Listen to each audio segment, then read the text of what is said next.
So this is the first of a series of what we've painted over the lockdown videos.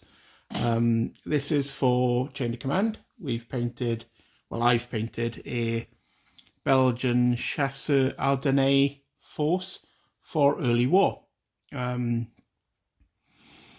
It's a bit annoying to collect Belgians because there is one set of poses, two sets of heads, but one set of poses. So you get a bit limited, and you get some. You effectively get a little bit of duplication in there, and there isn't that much of a selection. But this is most of the force. I'm currently trying to decide whether or not I need to buy a anti-tank gun or some medium machine guns for them. But this is enough to get going. It's got quite a few support choices, so let's have a look and talk through what we've got.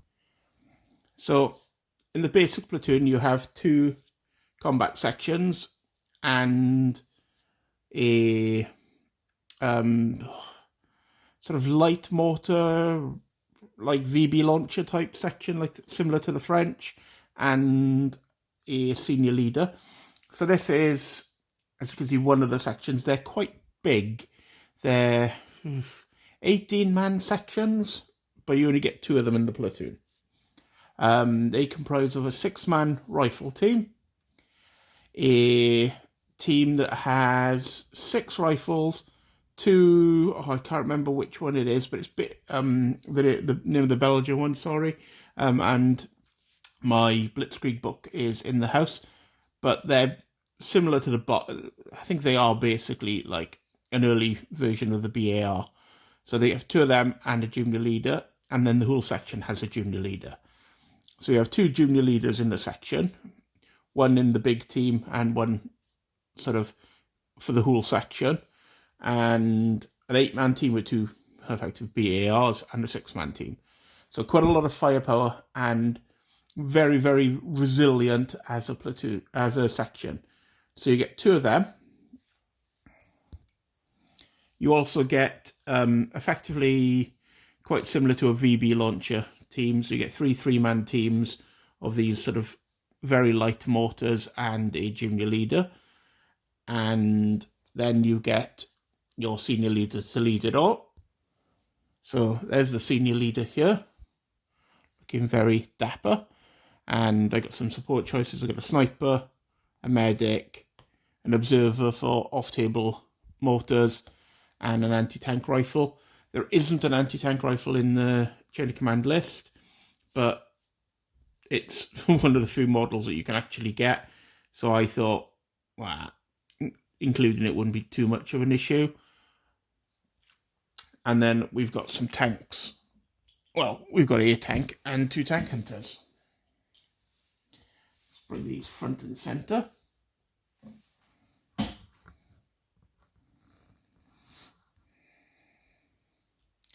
So here we have the tank. So this one is a T15. It's a Warlord Games miniature. It's small, it's DD, and it's cheap. So then we have 2 tank hunters. They're T13s, but it's a T13B and C. Now, although they're both T13s, they are very different vehicles. So this is more of a tractor, so the A and the B are quite similar.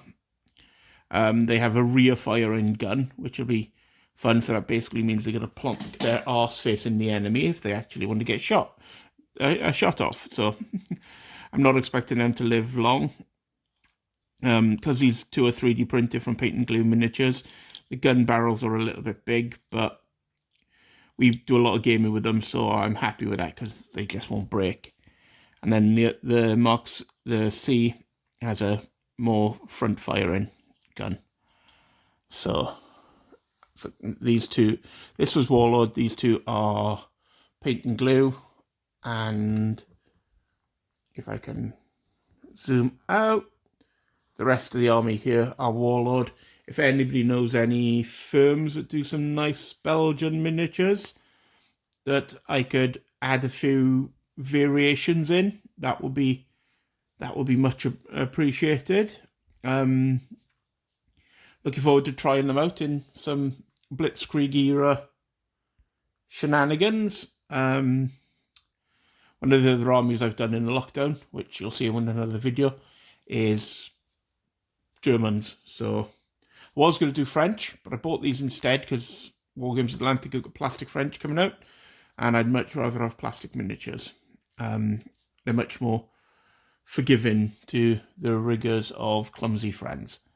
So here's the Belgian Army, all ready for battle when we can have some gaming events. The mat that I'm using is from tinywargames.co.uk. So it's actually an 8x6 ready for our big table. It's a cloth mat, and it looks quite nice. You can put it over hills and all that. It hasn't been used yet, which is why there's still some creases in it. But it's basically out on a flat surface now to sort of chill out a bit. It looks much nicer from what I can see on the camera than the mouse mat ones, because it looks a little bit more matte, less glossy, and it looks quite sort of subdued, which should be quite nice on video. But there you go. Those are the Belgians. Hope you enjoyed. Sorry we haven't got any gaming content, but well, we haven't got any. We can't play any games. We're going to try and get some stuff done as soon as we can. So thanks for watching. As always, stay safe, and we'll catch you next time.